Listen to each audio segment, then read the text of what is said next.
RCF et Radio Notre-Dame, le débat du jour. Il est 9h10, le débat du jour, et ce matin nous sommes accompagnés d'Arnaud Alibert, bonjour. Bonjour. Rédacteur en chef au quotidien La Croix, et Antoine Assaf, bonjour. Bonjour Notre-Dame, RCF. Vous êtes écrivain et philosophe, merci à tous les deux d'être avec nous ce matin. Il faut qu'on parle, Louis. Eh ben oui, il faut qu'on parle, c'est ce qu'on s'est dit. Remarquez, le débat, ça sert à ça.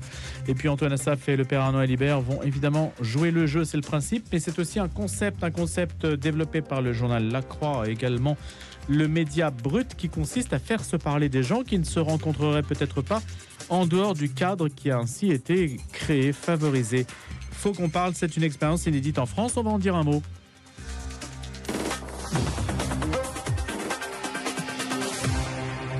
Une expérience inédite, donc je le disais, organisée par deux médias, un média du web brut et puis le média La Croix que l'on connaît bien. L'objectif est simple, c'est permettre à des personnes qui ne pensent pas pareil de se rencontrer et d'échanger leur point de vue dans un cadre bienveillant. C'est peut-être après tout la dynamique Notre-Dame de Paris, dynamique fédératrice, qui nous incite aussi à choisir ce genre de sujet. Elle nous amène à nous parler entre nous et puis peut-être à développer ce côté fédérateur. Père Arnaud Alibert, peut-être pouvez-vous nous expliquer un petit peu de quoi il s'agit avec cette expérience inédite. Quand a-t-elle été lancée? Par qui? Pourquoi? Alors, au cœur de la proposition, c'est l'idée de conversation, mais une conversation qui ne soit pas simplement un échange de vues, mais un dialogue où on essaie de rentrer dans la logique de l'autre.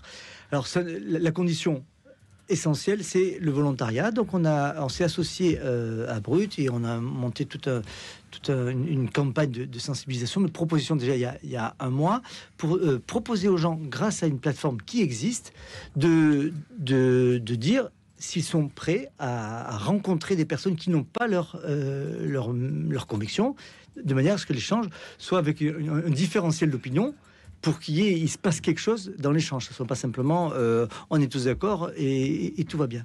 Alors, la grande difficulté, c'est comment on fait pour rassembler des personnes dont on sait qu'elles ont des opinions divergentes, mais qu'elles sont prêtes à discuter. Et c'est là où on s'est associé à Brut et on a profité d'un grand mouvement qui est un mouvement mondial en fait, qui s'appelle, en français ça a donné chez nous Faut qu'on parle, et le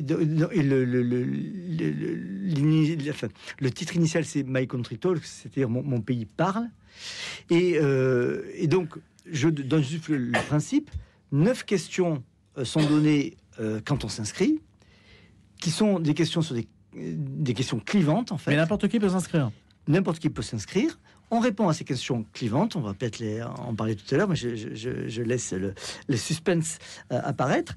Et une fois que on a donc rempli ces positions de fond sur des questions clivantes, on donne aussi sa localisation, et l'algorithme met en relation deux personnes qui ont suffisamment de divergences sur ces questions clivantes et qui habitent à 40 km l'une de l'autre. Et ça a donné 3000 rencontres en France, c'est-à-dire quelque chose d'assez exceptionnel. Est-ce qu'il n'y a pas un biais là? Parce que par nature, c'est des gens qui sont prêts à parler, donc qui ont des avis peut-être plus modérés ou qui ont un certain esprit d'ouverture. Est-ce que le vrai problème, c'est que plutôt qu'il y ait des gens qui ne veulent pas s'ouvrir, qui ne veulent pas ouvrir leurs horizons, qui participent? Je suis tout à fait d'accord. En fait, il n'y a pas de... comme il n'y a pas de volonté de militance, le biais ne porte pas. En fait, il s'agit de personnes volontaires qui ont envie de discuter pour le plaisir. Il y a une dimension, bonheur, envie de partager une société qui soit différente. Donc, le but, c'est pas d'arriver à une solution sur un problème qui serait soumis en disant bon, allez, donnez-nous la solution pour la censure du gouvernement ou le budget. C'est le plaisir de discuter avec des gens avec qui on n'est spontanément pas d'accord et de s'apercevoir, parce que c'est quand même ça la leçon de l'histoire, que ok, il y a des désaccords, mais les désaccords ne portent pas sur les choses essentielles de la vie et qu'on peut donc continuer à faire société ensemble. Il y a un modérateur? Non. Donc elles se modèrent toutes seules? Oui, les personnes se modèrent. On les branche, on les connecte et elles se mettent à parler. Exactement. Il n'y a pas de montage. Et puis alors le but, c'est quand même qu'ils essaient de se rencontrer in situ, en vrai, en fait, que ce soit en présentiel, comme on dit, et pas à travers l'ordinateur. Et les sujets choisis la plupart du temps? Alors là, c'est eux qui les donnent. On a, nous, dans notre journal, donné une douzaine, 10 ou 12, je ne sais plus, témoignages de gens qui ont partagé. au départ, ils partagent un petit peu sur leur vie, leur famille, etc. Et puis après, ils rentrent dans des discussions un petit peu plus anglais, où les désaccords apparaissent. Et c'est ça le but, en fait. Hein. Et le format, la plupart du temps? Ça a duré au minimum 1 heure, parfois 2. Et plus si affinitive, ça on sait pas. Non, je plaisante. Faut qu'on parle, évidemment.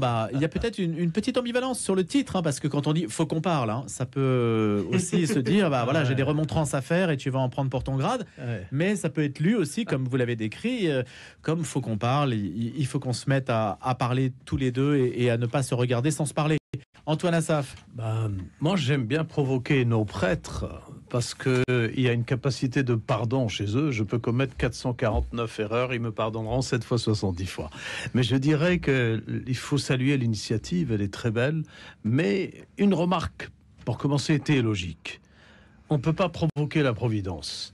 Les plus belles rencontres sont celles que celui qui providere, qui voit d'avance, nous les prépare. Ce sont celles de la providence. Et nous avons tout dans notre vie pour avoir ces rencontres. Nous avons déjà nos voyages, nos rencontres. Puis il y a, n'oubliez pas, politiquement, il y a le Parlement. Et ils s'affrontent. Droite-gauche depuis le roi. Oui, mais c'est pour éviter les postures, justement. Oui, mais Antoine. justement, j'y vais un peu plus loin. Et il y a les rencontres mondaines. Et il y a les rencontres de la vie, et ces rencontres providentielles vont toujours provoquer ce que la croix veut. Et on va toujours parler de ce côté. Mais il y a un côté philosophique dans l'histoire, c'est que quand vous allez prendre, Père, tous ces... J'ai lu un peu techniquement quand vous allez accueillir, vous allez sélectionner. Donc, il y a une sélection.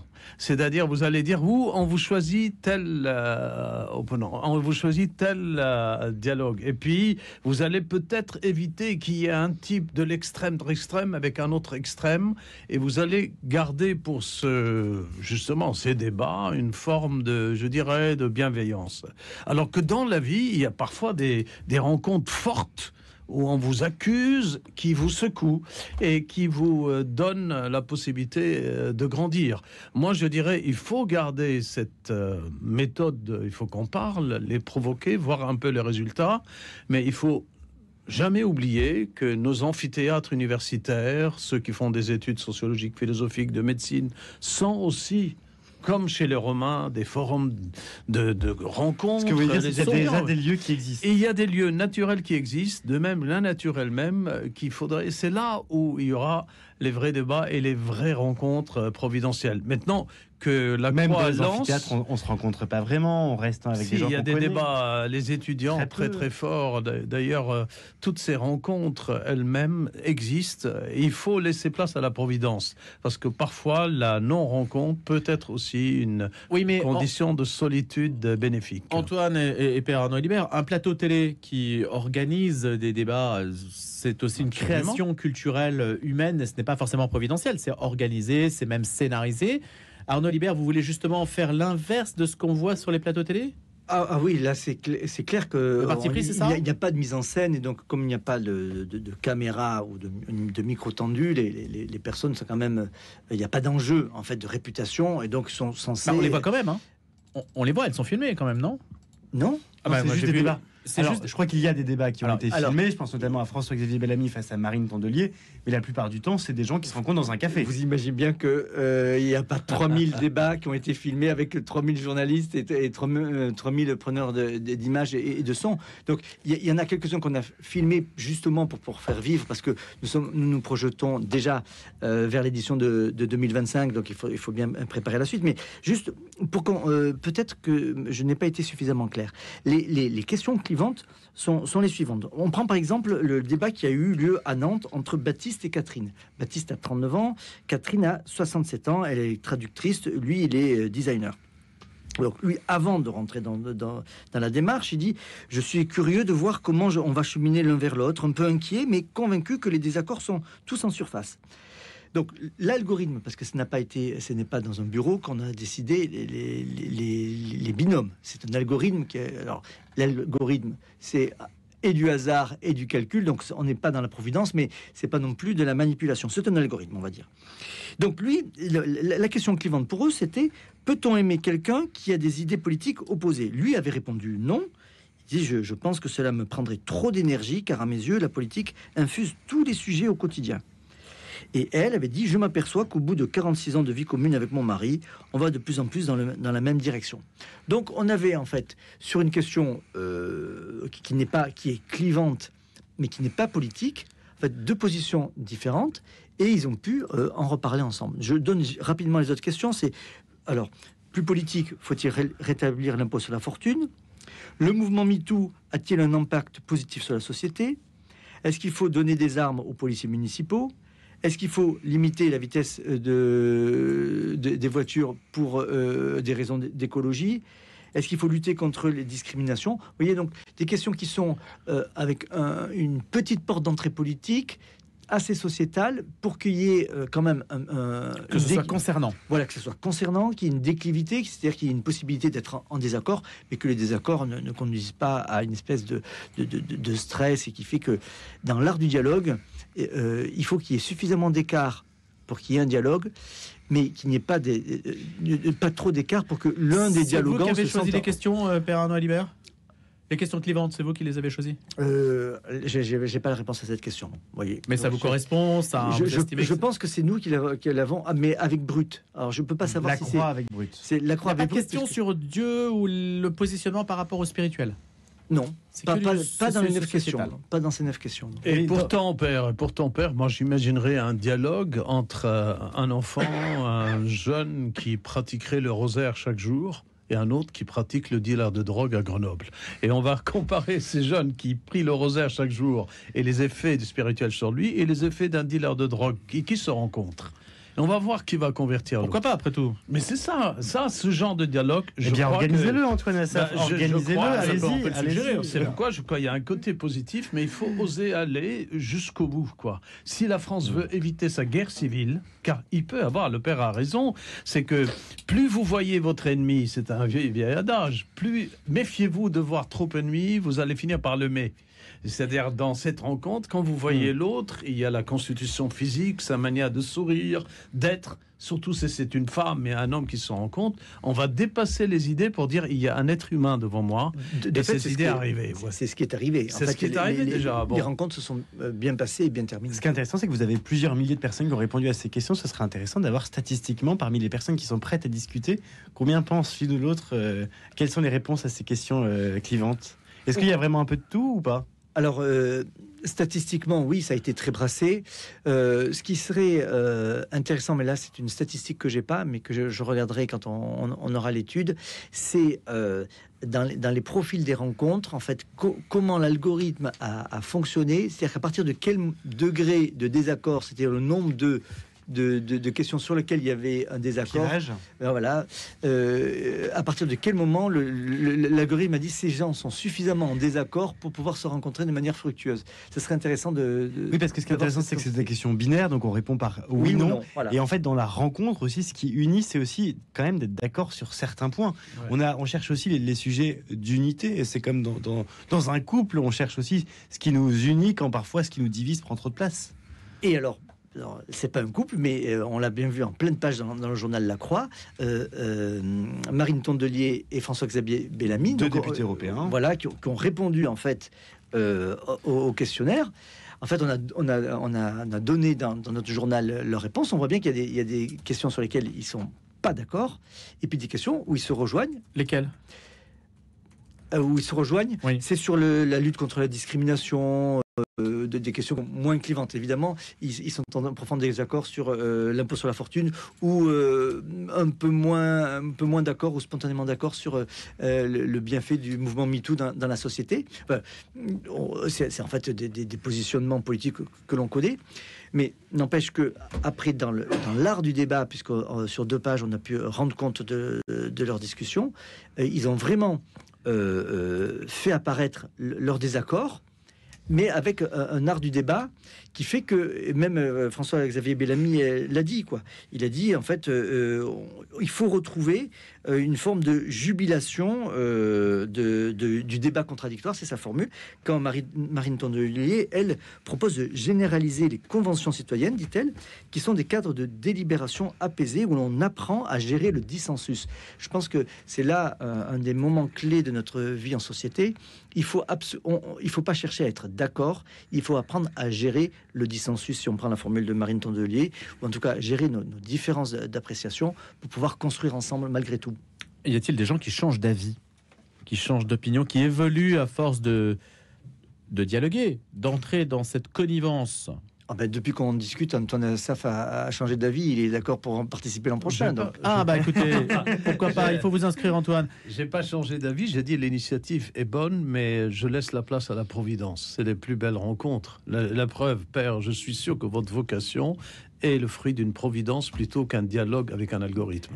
Alors ça c'est certain. Mais je voudrais simplement donner. L'un n'empêche pas l'autre quand même, Antoine. Je vous trouve un peu. L'un aide l'autre. L'un aide l'autre. Il y a quand même un point qui puisque vous nous y autorisez, presque vous nous y invitez, Antoine. Il faut il y a dialogue et dialogue. C'est-à-dire qu'il peut y avoir une conversation dialogale sur des sujets de société qui sont concernants. Et puis après, il y a l'autre type de dialogue qui est ce qu'on appelle dans la tradition chrétienne le dialogue de salut, c'est-à-dire un dialogue où il se passe vraiment quelque chose qui est de l'ordre de l'existentiel pour les personnes. Donc là, c'était de l'expérientiel. Il s'agissait de faire l'expérience d'un dialogue qui se passe bien. Ce que les trois, pour avancer un petit peu, les trois critères de ce qu'on peut appeler un dialogue de salut, ils sont connus. Le premier, c'est il faut partir de ce que l'on croit, alors que là, la discussion, c'était partir de ce que l'on pense. Donc il y a déjà, on se protège un peu. Il s'agit simplement d'échanger sur des opinions. Alors que dans le dialogue de salut, c'est vraiment sur la foi que ça porte. Et le deuxième point, c'est de passer sur l'autre rive pour essayer de voir comment l'autre voit notre foi. Sans doute que cela a eu lieu dans un certain nombre de conversations quand ils ont essayé de se mettre à la place de l'autre, mais peut-être pas avec cette force, cet engagement qu'il y a dans un dialogue de salut. Et enfin, dans ce qu'on appelle le dialogue du salut, il y a la capacité à reconnaître ensemble ce qui est vrai chez l'autre. Ce point de synthèse sur ce qui est vrai chez l'autre ne faisait pas partie de la règle du jeu. Je pense que ça a été concrètement vécu par un certain nombre de rencontres où ils ont dû dire à la fin, mais oui, mais vous avez raison sur ce point. Bon, voilà. Mais l'art du dialogue, de la conversation, en fait, du faux qu'on parle, n'est pas de cet ordre. C'est la disputatio chrétienne, c'est quand même dans la tradition chrétienne assez présent. Exactement, on peut le souligner et puis rappeler surtout qu'il y a Augustin qu'il faut pas oublier, Père, la première croire et penser. Moi, je dirais comme Augustin, credo ut intellegere, je crois pour comprendre, et intellego, et je comprends, credere, pour croire. Voyez-vous, les deux sont liés. Et c'est pourquoi je dis la providence a le dernier mot, parce qu'il y a quelqu'un qui nous mène quelque part. Peut-être que derrière l'algorithme de la croix et de Brut, il y a quelque chose de providentiel. Eh bien, sait-on jamais. Faut qu'on parle, en tout cas. C'est l'expérience qui est menée donc par ces deux médias. Et déjà, plus de 5000 personnes. Moi, j'avais plus de 5000 personnes ont participé à cette expérience déjà. Alors, plus de 6000, mais ça donne 3000 rencontres. Voilà. Ah bah oui, puisque c'est deux par rencontre. Oui. C'est-à-dire que, alors, non, mais alors juste le dernier point, c'est secondes. On en parlera une autre fois. Alors, tout de suite après la pause, tout de suite les informations, Cécile Mérieux. Portrait. Bonjour, c'est Simon Tatro. Portrait, c'est tous les jours à 12h15, un quart d'heure en tête-à-tête pour découvrir une nouvelle personnalité, son parcours et ses engagements. Qu'ils soient artistes, reporters ou responsables associatifs, ils nous racontent leur expérience et ce qui les anime. Portrait, c'est tous les jours à 12h15 et 19h30. Pourquoi notre regard se trouble face au handicap ? Alors que sa revue Ombres et Lumières sort un numéro sur le sujet, la Fondation OCH vous invite à une table ronde à l'Institut catholique de Paris le 3 décembre à 20h. Une occasion de comprendre et d'accepter nos propres réactions face au handicap en écoutant un théologien et deux grands témoins. Marie-Caroline Schur, porteuse de handicap, et Francesca Pollock, psychanalyste. C'est le 3 décembre. Réservation sur och.fr. Bruno Courtois, directeur général de Radio Notre-Dame. Louis Dauphren et l'équipe des journalistes du matin, désormais sur toutes les radios du réseau RCF. C'est une grande première et c'est une bonne nouvelle pour Radio Notre-Dame. Ensemble, nous essayons effectivement de construire une même radio plus ambitieuse, plus rayonnante et plus joyeuse. Aidez-nous à nous développer au service de l'unité des chrétiens. Envoyez vos dons à Radio Notre-Dame via le web, par virement et sans oublier évidemment les chèques au 6 boulevard Edgar Quinet à Paris dans le 14e. Merci beaucoup.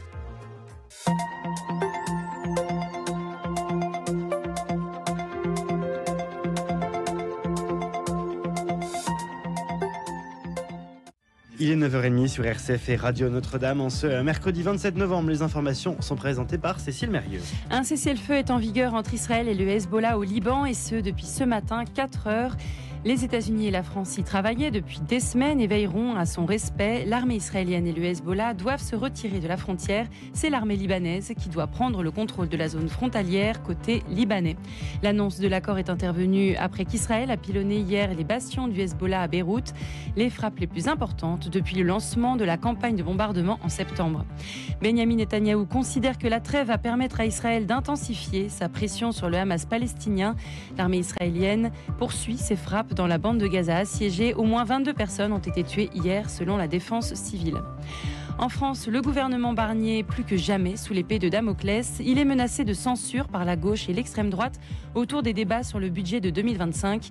Le Premier ministre a redit hier soir qu'il aurait recours assurément au 49.3 pour le faire adopter. Michel Barnier prévient également, si le gouvernement tombe, il y aura une tempête probablement assez grave et des turbulences sur les marchés financiers. Effectivement, les investisseurs montraient hier des signes de nervosité. L'écart entre les taux d'intérêt d'emprunt sur 10 ans entre la France et l'Allemagne a atteint son plus haut niveau depuis 2012. Le Sénat a largement adopté le budget de la sécurité sociale pour 2025, ceci malgré l'abstention des macronistes qui continuent d'engager un bras de fer avec le gouvernement sur les efforts demandés aux entreprises. Au procès des viols de Mazan, après les dernières réquisitions, la parole sera donnée aux avocats pour la défense. Une trentaine de robes noires se succéderont à partir d'aujourd'hui et jusqu'au 13 décembre à Avignon pour les 51 co-accusés. Et enfin, les fêtes de Noël approchant, le gouvernement passera un petit peu avant. Il annonce un versement de la prime de Noël dès le 17 décembre aux bénéficiaires de minima sociaux. Une prime exceptionnelle de fin d'année dont le montant minimum a été fixé en 2024 à un peu plus de 150 €. Merci beaucoup Cécile Mérieux pour les informations. On vous retrouvera à 10h avec Melchior Gormand dans Je pense donc j'agis. La suite du débat du jour, nous sommes toujours avec le père Arnaud Alibert, rédacteur en chef au quotidien La Croix, Antoine Assaf, écrivain et philosophe. Le cessez-le-feu entre Israël et le Hezbollah représente-t-il une victoire de la diplomatie française qui, ainsi qu'on l'a entendu, travaillait depuis des semaines à une trêve avec Washington quand même, qui a plus de poids que la France dans la région. Mais l'annonce du cessez-le-feu au Liban offre à Emmanuel Macron une rare victoire diplomatique quand même, peut-on le lui concéder à quelques jours de sa visite officielle en Arabie Saoudite. Antoine Assaf. Il faut qu'on parle. Ils n'ont pas voulu appliquer cette règle de se rencontrer. Du coup, c'est l'Amérique qui a pris la place du Hezbollah et du gouvernement libanais, et c'est l'Amérique aussi qui a pris la place de Netanyahou. Et après des mois et des mois de négociations, on est arrivé à cette situation, c'est que finalement, premièrement, stratégiquement, le Hezbollah est complètement abandonné par son allié iranien. Les gens ne le disent pas, mais on n'aurait pas pu imaginer l'assassinat de Nasrallah, chef charismatique, qui est là depuis une génération, sans l'accord des renseignements iraniens. Parce que le général iranien qui était convoqué, bien sûr, à cette réunion, a annulé la réunion 1 heure avant. Et nous le savons, il a été jugé. Donc, le Hezbollah est abandonné, mais il se bat tout seul. Les miliciens formés depuis 10 ans, c'est des braves Libanais, forts, résistants, se sont battus pour défendre leur village. Mais les villages, après 10 kilomètres d'invasion, Israël a pu raser tous les villages fortifiés qui sont proches de la Galilée. Du coup, Israël s'est vu, et Netanyahou, intelligent comme il est stratégiquement, militairement, et un peu violent, et un peu brutal pour beaucoup d'Israéliens aussi, s'est dit, j'ai 2 mois devant moi pour l'arrivée à la Maison-Blanche de Donald J. Trump. Donc je lui offre ce cessez-le-feu. Je me prépare, mais il a déjà quand même poussé le Hezbollah vers le fleuve de Litanie. En 2006, la victoire a été divine pour le Hezbollah. Et la veille, ce matin, à l'aube, vers 4 heures, on a entendu au Liban des cris de victoire de Hezbollah. C'est que nous sommes encore là, malgré tout ce que nous avons subi, et c'est une victoire. Mais Israël, cette fois, a gagné beaucoup plus. Elle a quand même dégagé le Hezbollah de presque 10 kilomètres complètement, rasé tous les villages qu'on appelle fortifiés et proches par les tunnels de la Galilée, et elle a exigé que le Hezbollah ne mette plus le pied dans cette région. Autrement, Netanyahou a dit « je bombarderai de nouveau ». Et nous savons qu'il le fera. Donc il a toutes les garanties pour assurer le retour des Galiléens chez eux pour montrer à Israël qu'il a répondu à l'appel du peuple du Nord pour les sauver et pour corriger peut-être un peu le tir à Gaza en permettant un cessez-le-feu et l'installation, surtout dans le Nord, d'une force internationale un peu semblable à la fénule libanaise qui jouera aujourd'hui... Dans le nord d'Israël. Dans le nord d'Israël La et Galilée. le nord de Gaza aussi, plus à partir de la route de Philadelphie. Donc là, on a une zone tampon en fait de 10 km entre Voilà. le Liban et Israël maintenant qui garantit en fait au nord de l'État hébreu une sécurité et le retour des personnes qui avaient quitté cette zone. Pour le moment, elle est Pour le d'une moment. dizaine de kilomètres. Ils veulent la pousser jusqu'à 30 kilomètres. Et il faut prendre au sérieux Netanyahou quand il dit « Nous sommes en train de changer la face du Proche-Orient » parce que l'arrivée de Trump, c'est aussi la réalisation totale des accords d'Abraham, c'est-à-dire normalisation. Le Liban sera normalisé aussi comme les pays arabes et on finira de cette tension de guerre avec Israël pour que les peuples et les chiites de Hezbollah doivent le comprendre. Il n'y a plus de stratégie iranienne, elle a complètement échoué et le nouveau président iranien veut tout faire pour que l'État iranien ne soit plus considéré comme un État voyou. Un cessez-le-feu qui profite donc plutôt à Israël si on entend Antoine Assaf, Père Noël Libert. Ah oui, c'est certain qu'aujourd'hui, c'est sur le plan militaire, c'est Israël qui a les cartes en main, en fait. Donc, c'est Israël qui a décidé le cessez-le-feu, en fait. C'est Israël qui le décide et qui dit, dans les termes de l'accord, je le romprai selon ce qui va se passer au Liban. Donc, il garde la main. Simplement, il retire le doigt de la gâchette, si j'ose dire, ce qui permet d'essayer de comprendre les trois raisons en fait de ce cessez-le-feu, pourquoi Israël a avancé. Donc il y a une question de calendrier, ça a été donné. Mais moi je note d'abord, enfin ce que dit ou ce qu'on comprend dans le discours de Netanyahou hier, c'est l'idée de se concentrer sur la menace iranienne. Je pense que même si l'Iran a abandonné le Hezbollah, en tout cas Netanyahou, lui, il n'a pas abandonné l'Iran comme dans son viseur en disant c'est lui l'ennemi radical, l'ennemi systémique. Deuxièmement, il y a dans ce que dit Netanyahou, donc c'est assez étonnant qu'il le dise, mais il dit il s'agit de rafraîchir les troupes et de se réapprovisionner. C'est-à-dire que on voit bien que l'armée israélienne, dans l'offensive qui a été faite sur le Liban, et commence à toucher ses propres limites physiques. Et puis enfin, il s'agit en faisant un cessez-le-feu donc sur le territoire du Liban, pouvoir regarder une nouvelle manière à la question de Gaza et du Hamas.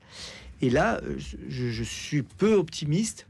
Je pense que si Israël réoriente ses forces sur la question de Gaza, de nouveau, Gaza va être, alors peut-être pas bombardé, mais en tout cas sous une tutelle très forte de l'armée israélienne, ce qui fait que le drame de la population gazaoui n'est pas prêt de se terminer en fait. Voilà. La France peut-elle se féliciter de ce cessez-le-feu ? La France est dans la boucle. Et donc ça, c'est quand même, il faut le noter. Le président Macron a fait un communiqué, ainsi que le président Biden. Et puis il y a Le Drian aussi qui s'envole aujourd'hui pour le Liban. Voilà, donc on a beaucoup brocardé la France. C'est un sport assez français. Il se trouve que dans tous les pays occidentaux, la France est le pays qui a encore des canaux exclusifs au Liban même.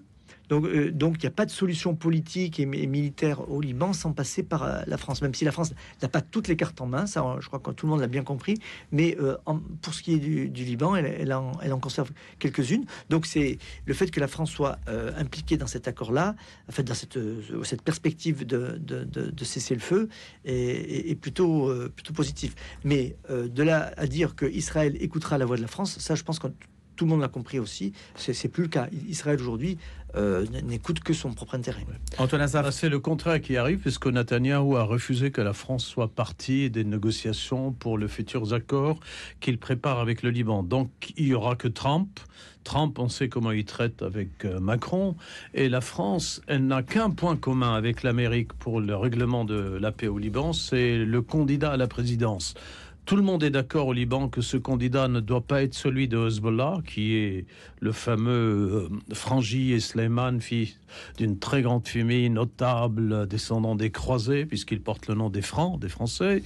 Et tout le monde, même Frangi et lui-même, dit le candidat du moment, c'est le chef d'état-major des armées, Joseph Aoun. Il porte le même nom sans être proche. Il est du Sud. Et on va tout préparer maintenant pour que le Sud reçoive l'armée libanaise. Ce qu'en 2006, le Hezbollah a refusé. Et c'est quand même immense pour nous de voir que c'est Israël qui défend la légitimité de l'armée libanaise pour son retour dans le Sud et non pas la milice chiite. Alors, quelle était la logique de Nasrallah qui était très, très subtile? Il disait, nous sommes la résistance et nous faisons partie de la stratégie de défense. Il y a l'armée libanaise, laissons-nous nos armes plus lourdes, des missiles plus fortes, avec un allié fort comme l'Iran, faire peur à Israël. Or, cette histoire ne marche pas parce que la France vient de donner à l'armée libanaise plus de 200 millions d'euros d'aide directement au général lui-même, mais c'est un général formé par le Pentagone. Il n'a pas fait l'école de guerre en France, il est beaucoup plus anglophone et très proche des Américains, mais n'empêche, il garde une passion pour la France, et cette présence de l'armée libanaise dans le Sud va redonner à la FINUL un rôle beaucoup plus positif. Jusqu'à maintenant, Israël critique la FINUL, vous laissez le Hezbollah construire des tunnels, vous n'êtes pas capable. Aujourd'hui, elle va l'être. Et progressivement, il se peut, ça nous ne le savons pas, que l'Amérique participe à cette force internationale pour renforcer définitivement les 45 000 hommes de l'armée libanaise et permettre à Joseph Aoun, comme Sema, comme on dit au Liban, de devenir le président libanais pour un sextennat. Mais cette fois, contrairement au pauvre Michel Aoun, le général, il aura son budget. Le général Aoun n'a pas eu les 12 milliards du sommet de Cèdre. Lui, il l'aura. Et on va reconstruire un Liban de droit. 1 500 000 chiites de la communauté la plus importante ne peut pas être liquidé comme ça. Donc le Hezbollah se prépare avec son dernier chef. Tous ces discours de dernier là, qui n'est pas encore assassiné. Qassem, qui était un professeur de chimie dans les écoles chrétiennes, il a un français impeccable, il va vers les négociations des accords de paix et du cessez-le-feu en disant, mais avec nos termes aussi. Donc Israël ne l'assassine pas pour le moment parce qu'elle voit un discours mais est-ce de dialogue. Est-ce qu'on peut imaginer, Antoine Assaf et Père Noël Libert, que le Hezbollah demeure un parti politique et qu'il soit délesté donc de toute fonction militaire sur le terrain qui amènerait à pouvoir imaginer que le conflit se relance avec des tirs de roquettes de nouveau sur la Galilée, etc., que l'armée libanaise joue un rôle de stabilisateur total de cette région et que le Hezbollah entre dans les clous de la représentation politique. Ça, c'est tout à fait imaginable. Tout Père à fait. Alibert. Oui, rapidement, je laisse le père répondre s'il a envie, mais ils vont rentrer dans les clous politiques. Ils ont un parti, 14 députés, 6 ministres, très influent, 1 500 000 chiites, mais beaucoup parlent d'un projet de laisser les milices des chiites de Hezbollah rejoindre les rangs de l'armée libanaise et de continuer leur carrière comme des soldats réguliers. Mais bien sûr, Israël encadrés et au titre de l'armée libanaise. Par l'armée libanaise, voilà. Ça, c'est la version la plus belle à laquelle on a envie de croire. Le Hezbollah, à mon avis, il ne faut pas inverser l'histoire. Le Hezbollah, c'est d'abord une milice militaire qui, portée par sa population, lui a proposé au fur et à mesure des services, des écoles, des dispensaires, etc. Parce que l'État libanais s'est progressivement délité et surtout au Liban Sud, il n'y avait finalement comme institution pour une vie sociale minimale que le Hezbollah. Ce qui fait qu'aujourd'hui, quand on dit Hezbollah, on dit à la fois une armée, mais on disait une forme d'administration de ces territoires. On lui a laissé etc. les clés. Voilà. Donc là, ce qu'on peut penser, c'est que même si le rôle de la France est très faible, la France et l'Union européenne, qui sont en général dans les grands payeurs de l'affaire, pourraient, à mon avis, être légitimes sur une forme d'inventaire de la guerre, de bilan, parce que ce qu'on n'a pas dit, et ce qui était à la fois on se félicite du cessez-le-feu israélien, mais en fait ce qu'on n'a pas dit, c'est que le bilan pour le Liban est absolument catastrophique. En fait, il y a 20% de la population qui a été déplacée, 20% de la population libanaise qui est déplacée.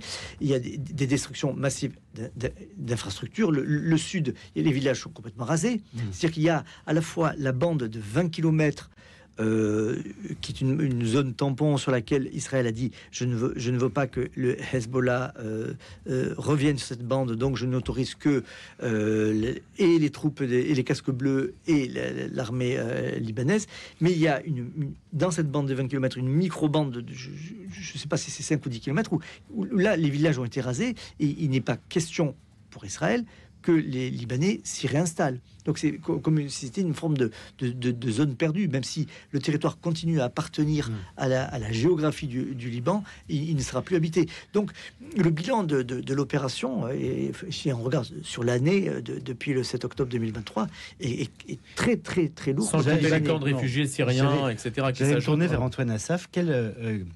Quel retour vous avez sur place? Quelles sont les nouvelles? Parce qu'il y a un an, on disait que le Liban exsangue. Aujourd'hui, ça doit être plus encore. Quelle est la situation aujourd'hui sur place? Quel retour avez-vous aujourd'hui Alors, pour la question des réfugiés, le patriarche maronite, qui est le roi du Liban, d'une certaine façon, a demandé un accueil favorable pour tous les réfugiés. Mais ceux qui accueillent les réfugiés demandent à ce que leurs fils, s'ils sont engagés dans la milice de Hezbollah, ne reviennent pas chaque jour dans la maison, parce qu'Israël le sait et elle bombarde la maison. Il y a eu 20 morts dans le nord et il y a eu dans le Mont Liban. Ma famille, moi-même, accueille des réfugiés dans nos maisons. On leur ouvre la porte, mais on leur demande de ne pas laisser des miliciens revenir avec le Kalachnikov, parce que les Israéliens ont des renseignements à l'intérieur même du Hezbollah. Le Mossad a tout infiltré, les Iraniens comme les Libanais. Du coup, il y a cette condition parce que ça provoque bien sûr des morts de civils. La deuxième chose, les exilés au Liban reviennent, c'est comme en Corse, vous allez au Mont Cinto, vous redescendez, vous allez vers les Cèdres, 3 heures, vous revenez par les routes de la BKA, le Liban retrouve rapidement. Quant au village fortifiés par le Hezbollah, c'était des villages habités anciennement par les chiites et des chrétiens qui sont partis en Israël, père, en 2000, et qui vivent en Israël depuis 20 ans. Et le patriarche a provoqué Nasrallah, le Hezbollah, en allant visiter sa paroisse là-bas. Et le Hezbollah a répondu en arrêtant les évêques qui avaient des aides pour les pauvres au Liban sur les frontières.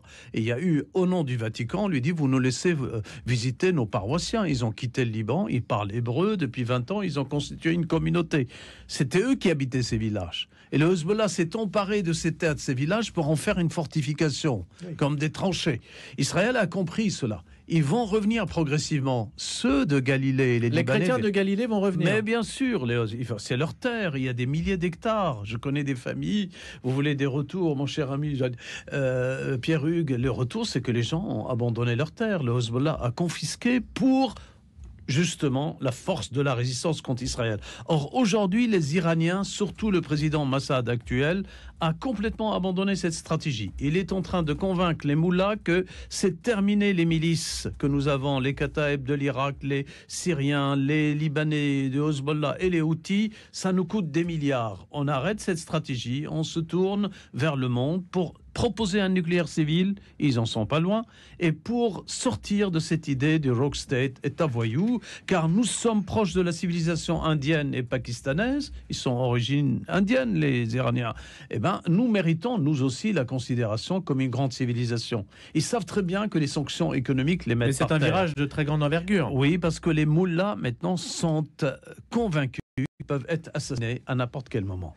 Voilà le retour du Liban, reconstruire avec les chiites un Liban fort et de droit et normalisé avec Israël. Antoine Assaf, écrivain et philosophe. Arnaud Alibert, rédacteur en chef au quotidien La Croix, le débat du jour. Deux figures de sainteté qui exalent la jeunesse. C'est bien sûr Carlo Acutis, déjà bienheureux, qui sera canonisé le 27 avril 2025, le 27 avril prochain. Et le bienheureux Pier Giorgio Frassati, qui deviendra saint, lui, le 3 août prochain.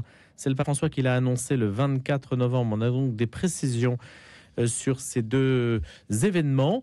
Le jubilé des adolescents pour Carlo Acutis, donc décédé, rappelons-le, à l'âge de 15 ans en 2006. Pier Giorgio Frassati nous avait quittés en 1925, lui à l'âge de 24 ans. Ce sont deux modèles pour la jeunesse, mais en quoi le sont-ils? Que peut-on déjà méditer de leur existence, des leçons de leur vie, Père Alibert? Alors, la première chose à dire, c'est que ce sont des figures très marquantes, très engagées, des jeunes qui n'ont pas attendu d'avoir des cheveux blancs pour s'engager à fond dans la vie, croire vraiment pouvoir suivre le Christ.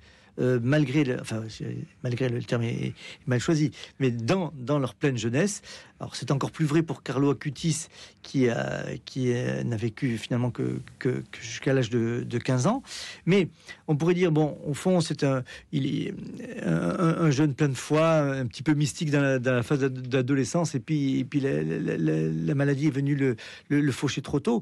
En fait, il montre, malgré ses 15 ans, une grande maturité spirituelle et intellectuelle, ce qui fait que c'est une figure pour les jeunes, parce qu'en fait il leur ressemble, il a un téléphone portable, il a des baskets, des jeans, etc., des polos, et puis mais il est normalement inspirant pour tous. C'est-à-dire c'est un garçon qui n'a pas eu peur de la modernité, de la technologie, pour dire sa foi, et sa foi, elle est assez traditionnel. En fait, il dit quand je alors c'est moi, mais quand je vais à la messe, je rencontre le Christ et ça transforme ma vie. Donc ça, on voit bien que c'est un message chrétien depuis 2000 ans. D'autres saints l'ont dit, mais il se trouve que voilà, c'est lui.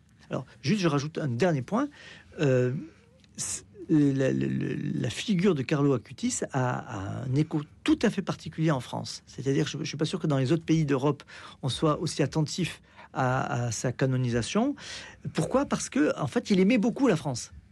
Il est venu plusieurs fois en France parce qu'il sentait qu'il y avait quelque chose de l'ordre de l'évangile à faire vivre au peuple français. Donc, il y a une forme de relation d'amour. On va dire que d'une certaine manière, les chrétiens en France l'ont canonisé avant les siens en Italie. Bon, je force un petit peu le trait, mais voilà, il y a une histoire particulière. Ces reliques, quand elles circulent dans les paroisses en France, attirent beaucoup de ferveur et donc ont un grand écho dans la jeunesse en France. Antoine Assaf. C'était en lisant la vie de ces deux saints, il me paraît que l'essentiel, c'est de faire vraiment le parallèle entre le pouvoir et la charité, dans les deux cas, à deux époques différentes. Pier Giorgio, et non pas Pierre-Hugues Frassati, c'est l'époque de la naissance du fascisme, de l'Italie, d'une famille de noblesse de Turin. Son père, c'était un sénateur, ambassadeur d'Italie à Berlin. Il était proche du pouvoir et, bien sûr, futur rédacteur en chef, padre, comme vous le savez, de la Stampa, et il a résisté contre les idées de son père et contre ses idées politiques. Et Pier Giorgio Frassati, il a mené une vie politique. Il était, comme étudiant, très très violent, mais en même temps, il avait la voix de la charité. Il était furieux quand on chasse les pauvres, qu'on ne leur parle pas, qu'on les méprise. Sa mère avait des phrases comme les femmes italiennes nobles des phrases rapides et cyniques. Passe ta licence et meurs après. C'est incroyable comme phrase de sa mère. Et puis après, tu es bon à rien, tu es incapable, regarde ton père, regarde tout. Et il venait au cocktail de l'ambassade pour partir avec les plateaux, les distribuer aux pauvres. Ça c'est très beau. Certains le font. Mais c'est la voie de la charité chez Frassati qui va gagner à la fin. Et il me rappelle les résistants chrétiens libanais qui étaient en plein dans la politique, affronter le fascisme italien. Les chemises noires n'étaient pas une rigolade. Ils venaient, ils ont fermé le journal de son père, ils l'ont chassé. Son père, le point commun qu'il a eu avec lui, qu'il a réconcilié, c'est son opposition au fascisme italien. Du côté de Acutis, c'est la même chose, mais le pouvoir est dans l'Internet. Il a pris le pouvoir de l'Internet. Au lieu de vendre des baskets, des t-shirts comme les jeunes, j'irai plus loin, pour aller dans le commerce, e-commerce, qu'est-ce qu'il a fait ? Il vendait le miracle de l'Eucharistie. Il parlait de tous ces miracles dans le monde. Vous savez, quand un jeune enfant se dit « mais combien de miracles eucharistiques il y a eu ?» En Italie, il y en a beaucoup. Ailleurs et en Belgique, malheureusement, dans la cathédrale, il y a le miracle de l'Eucharistie volé soi-disant par les rabbins de l'époque médiévale. L'évêque de Malines a fini par dire il a demandé même excuse. Il a accroché une plaque dans la cathédrale. On demande pardon au peuple juif. C'était de l'époque une légende. Mais en fait, il y a eu le miracle, c'est que le rabbin qui a donné un coup de couteau dans l'Eucharistie, il en a jailli du sang. Et peut-être que le Christ a voulu convertir ce rabbin. Et il ne s'agit pas de demander de pardon. Alors, Akotis, vous regardez ce site, il a fait le recensement de tous les miracles. C'est une chose d'une extrême beauté. Comme si vous en faites, etc. Et là aussi, chez lui, la voie de la charité a gagné contre la voie du pouvoir qu'il aurait pu avoir comme futur Steve Jobs, futur Elon Musk. Il aurait pu, avec son génie d'informatique, atteindre ses sommets. Il est resté, et là, il était assis avec ses reliques, et l'autre, il est à la basilique de Turin. Je crois que c'est on l'a mis, on les regarde. Et comme Saint-Charbel, pour comparer, ils ont ouvert Fressati en 1987, je crois. Pierre Giorgi, je crois, ils ont trouvé un corps intact.